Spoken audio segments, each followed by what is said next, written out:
नमो अरिहन्ताणं नमो सिद्धाणं नमो आयिर्याणं नमो वज्रायाणं नमो लोये सव्यसाहूणं पळमे शीर्षाणेमिं गुणरयणविभूषणं महावीरं सम्मत्तरयणनिलयं पैडिसमुक्तणं बोच्छम्।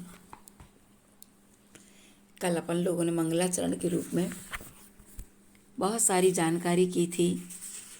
मंगलमय भावनाओं से ओतप्रोत होकर के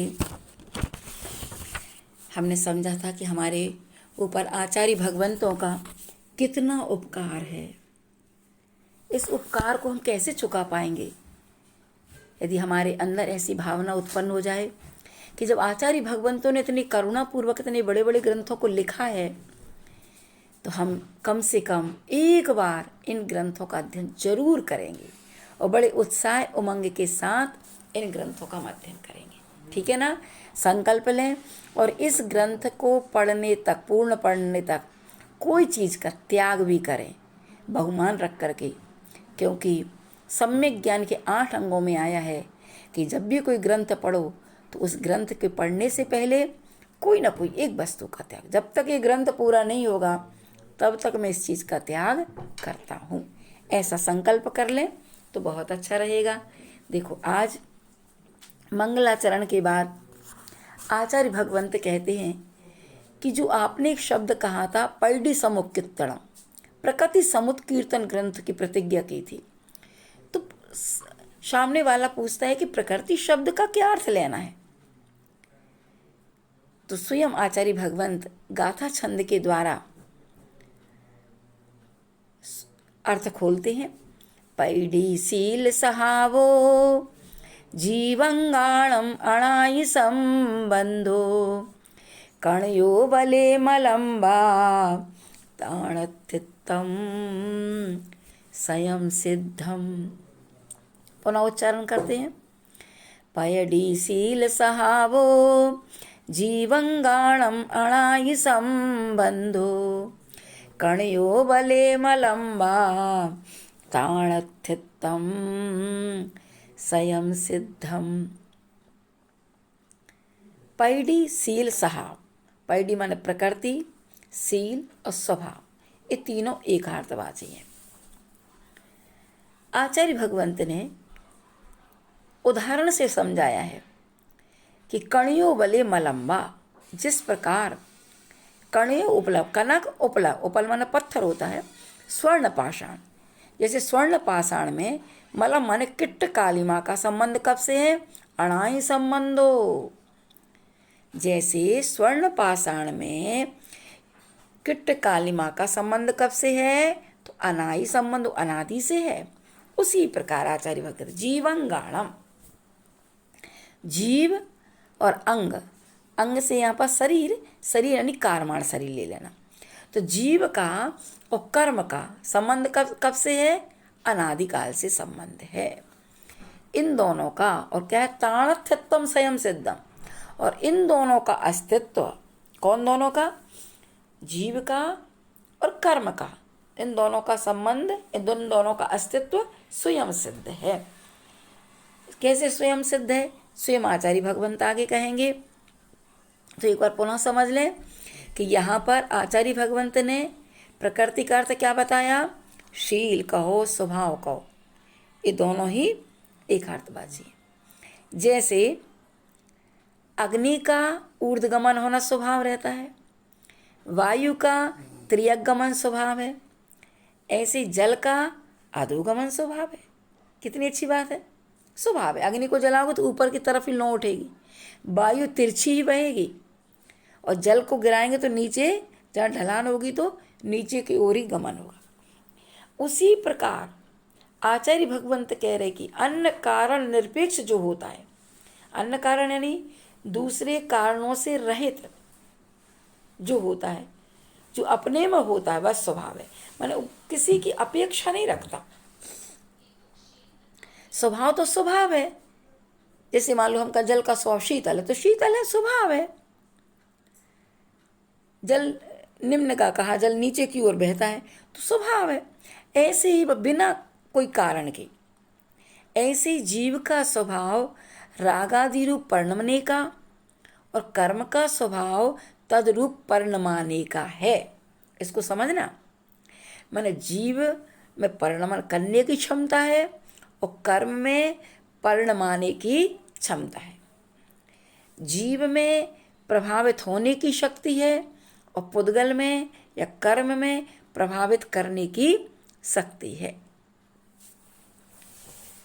तो आचार्य भगवंत जैसे अपन देख भी सकते अनुभव से भी, आज इतने ऐड से लोग कितने जल्दी प्रभावित हो जाते हैं, क्योंकि उस वस्तु में प्रभावित करने की क्षमता है और हमारी आत्मा में प्रभावित होने की क्षमता है।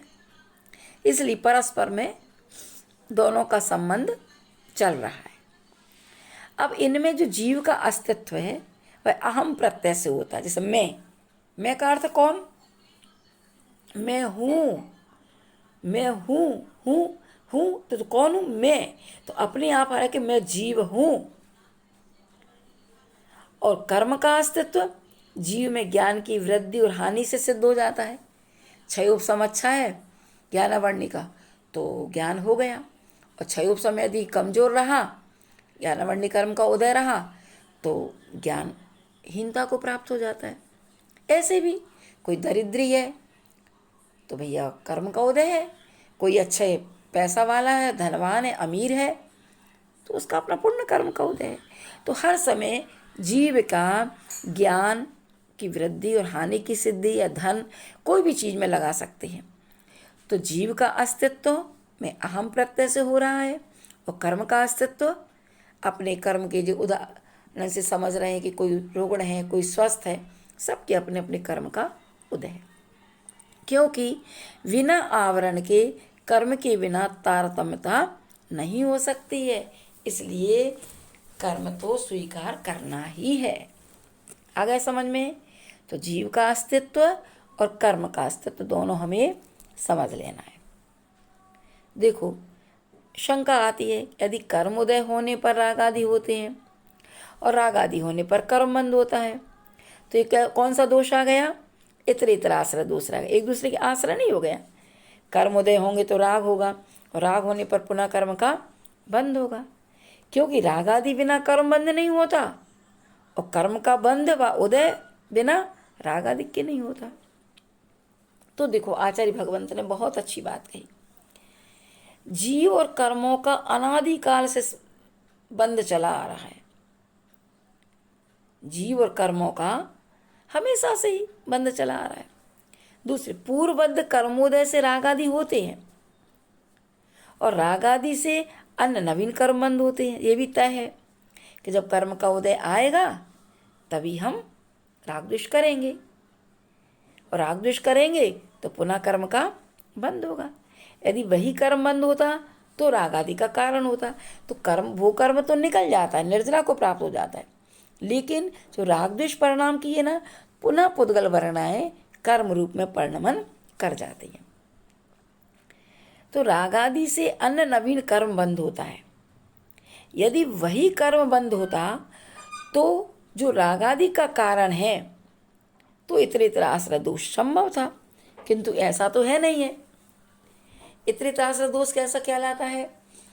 जैसे न्याय में आता है कि पहले जो चलते थे ना, ऐसे ताले चलते थे, चटकने वाले लग जाते थे, तो किसी ने क्या किया कि चाबी तो कमरे के अंदर ही छोड़ दी और ताला लगा करके चला गया। अब वो कहता है चाबी मिले तो ताला खुले और ताला खुले तो चाबी मिले। ये क्या कहलाया? इतरेतर आश्रय दोष। लेकिन यहाँ तो ऐसा नहीं है। पूर्व में का हमारा क्रोध कर्म का उदय आया, मान लो। अब जो क्रोध कर्म का उदय आया वो तो फल दे करके चला गया। अब उसकी वजह से जो हमने राग क्रोध किया, जो हमने तत्संबंधी क्रोध आया, उस क्रोध ने पुनः नवीन पुद्गल वर्गणाओं को कर्म रूप में परिणत किया है। इसलिए यहाँ पर इतरेतर आश्रय दोष नहीं आएगा। आया समझ में कि नहीं आया? और जो भी समझ में ना आए तो पूछ लेना। अब फिर पुनः आचार्य भगवंत कहते हैं कि देखो, जीव तो अमूर्तिक है और कर्म क्या है? मूर्तिक है। तो मूर्तिक का अमूर्तिक का बंध कैसे संभव हो सकता है? असंभव। मूर्तिक अमूर्तिक का बंध असंभव है। और यदि मान लिया जाए कि मूर्तिक अमूर्तिक का बंध होने लगे तो फिर तो आकाश आदि में भी कर्मबंध का प्रसंग आ जाएगा, वहां भी कर्मबंध हो सकता है। तो आचार्य भगवंत कहते हैं देखो भाई, जीव अमूर्तिक ही है, ऐसा एकांत नहीं है। हम जीव को मूर्तिक भी मानते हैं। कर्म बंध की अपेक्षा से मूर्तिक है क्या? नहीं है। कर्म बंध रूप पर्याय की अपेक्षा व उससे संयुक्त होने के कारण जीव कथनचित मूर्तिक भी है। इसलिए जीव मूर्तिक भी है और अमूर्तिक है। वैसे तो शुद्धात्मा तो अमूर्तिक ही है, लेकिन संसार अवस्था में कर्म बंधन की अपेक्षा से, इन पर्यायों की अपेक्षा से हम जीव को क्या मानेंगे? मूर्तिक। नहीं तो हम कैसे कहेंगे कि चींटी में जीव है, हाथी में जीव है, गाय बैल आदि जीव है? हमें तो पर्याय दिख रहे, जीव कहाँ दिख रहा है। फिर हम इनकी रक्षा के भाव कैसे उत्पन्न करेंगे कि इनकी रक्षा करो? तो इसलिए कथनचित मूर्तिक है। आचार्य भगवंतों ने कहा है ना कि बंध की अपेक्षा से मूर्तिक है। स्वयं आचार्य भगवंत बता रहे, बंधम पड़िएयत्तम लक्षण दो हवई तस्य नाणत्तम तम्मा अमुत्ति भावो नेयंतो होई जीवस्य। बहुत अच्छी बात कही है। कितनी अच्छी बात कही। यद्यपि आत्मा बंध की अपेक्षा से कैसा है? एक है। बंधम पड़िएयत्तम, एक है, दोनों एक में के। तथा लक्षण दो, लक्षण की अपेक्षा से तस् नाणत्तम, लक्षण अलग अलग है। आत्मा का लक्षण अलग है और बंध का लक्षण अलग है। जैसे दूध और पानी हमने मिला दिया तो दूध का लक्षण अलग है और पानी का लक्षण अलग, लेकिन दोनों मिले हुए हैं। मिले होने की अपेक्षा एक है, लेकिन लक्षण की अपेक्षा से भिन्न भिन्न है। इसी प्रकार, इसी वजह से जीव का अमूर्तिक भाव अनेकांत रूप है। एक अपेक्षा से तो वह अमूर्तिक है और एक अपेक्षा से अमूर्तिक नहीं है, मूर्तिक है। ऐसा लगा लेना चाहिए। तम्मा इसलिए अमूर्ति भावो, अमूर्तिक भाव है। नेयंतो अनेकांत स्वरूप है। होई जीवस्य, जीव का वह जो भाव है अमूर्तिक भाव, वह कैसा है? अनेकांत रूप। अपेक्षाकृत लगाना, जब कर्मबंध की अपेक्षा से लगाएंगे तो मूर्तिक है और कर्मबंध निरपेक्ष लगाएंगे तब हम अमूर्तिक है। अब आचार्य भगवंत कहते हैं और भी उदाहरण दे करके, अमूर्ता स्वस्वरूपेण जीवा पर रूपा वेशान मूर्तोपि। कितनी अच्छी बात कही है। जीव स्वरूप से अमूर्त है तथापि पर आवेश से मूर्तिक है। देखो जरा विचार भी करो, शरीर कारमान शरीर के साथ रहता हुआ जीव, इसमें पर्याय में तो दिख रहा है, लेकिन जब आत्मा निकलती है, मृत्यु को प्राप्त होता है जी, दूसरी गति में जाता है, और ऐसे अनंत पुद्गल परमाणु कर्म वर्गणा रूप परिणमन करके आत्मा के साथ चिपके हुए हैं तो भी दिखाई नहीं देते, क्योंकि कारमान वर्गणा सबसे सूक्ष्म होती है। इसलिए अमूर्त होकर के भी नहीं दिख रहा है। ये तो औदारिक शरीर, वैकृत शरीर बहुत स्थूल है, इसलिए वो दिखाई दे रहे हैं। आचार्य भगवंत और आगे बताते हैं, अनादि बंधन बद्धत्व तो मूर्तानाम जीव अवयवानाम मूर्तेण शरीरेण संबंधम प्रति विरोधा असिद्धे। जीव के प्रदेश कैसे हैं? अनादिकालीन बंधन से बद्ध होने के कारण मूर्तानाम, मूर्त है। अतः मूर्त शरीर के साथ संबंध होने से कोई विरोध नहीं आता, इसलिए मूर्त जीव है तो मूर्त कर्म का बंध करता रहता है। अतः मूर्त शरीर के साथ संबंध होने में फिर कोई विरोध आएगा ही नहीं, क्योंकि जब अनादिकाल से जीव के प्रदेश बंधन से बंधे हुए हैं, इस कारण से मूर्त हैं। आए समझ में? और आचार्य भगवान तो उदाहरण दे करके समझाते हैं। अनादि बंधन बद्धस्य जीवस्य संसारावस्थाए अमुत्तता अभावादु। अनादिकालीन बंधन से बद्ध रहने के कारण जीव का संसार अवस्था में अमूर्त होना संभव ही नहीं है। इसलिए कहते ना, जब जब तक शरीर है तब तक संसार है। इसलिए गुणस्थान जो 14 है वो संसार अवस्था के हैं। सिद्ध अवस्था गुणस्थानातीत है, वहाँ पर पूर्ण आत्मा अमूर्त है। लेकिन जब तक एक भी कर्म बना रहेगा, भले घातीय कर्मों को नष्ट कर दिया, अनंत चतुष्टय की प्राप्ति कर ली, इसके बावजूद भी अघातीय कर्म मौजूद हैं, तब तक सिद्धत्व की प्राप्ति नहीं हुई, अमूर्तता नहीं दिखी। अभी भगवान दिख रहे हैं, समावसरण में बैठे हुए, अपन देख सकते हैं इन चार आँखों से। लेकिन सिद्ध होने के बाद फिर वो कभी आत्मा दिखाई नहीं देती। वो तो हमने इसलिए कहा कि संसार अवस्था में कर्मों से बंधी हुई आत्मा भी जब तन से निकलती है तब भी दिखाई नहीं देती है। मतलब उसका स्वभाव जो रहेगा वो तो रहेगा, लेकिन इन शरीर के माध्यम से हमें दिखाई देती। आगे समझ में? पुनः एक बार गाथा छंद को लगाते हैं। पैडी सील सहावो, प्रकृति सील और स्वभाव एकार्थवाची है। उदाहरण के साथ समझा रहे हैं तो जल्दी समझ में आ जाएगा। कणियों बले मलम व अणाई संबंधु।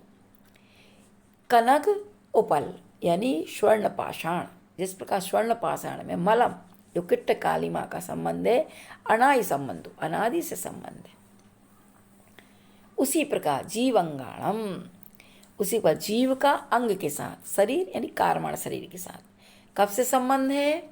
अनादि संबंधो, अनादि से संबंध है। इसलिए इन दोनों का अस्तित्व भी कैसा है? स्वयं सिद्ध है। स्वयं सिद्ध का मतलब कितना अच्छे समझ गए?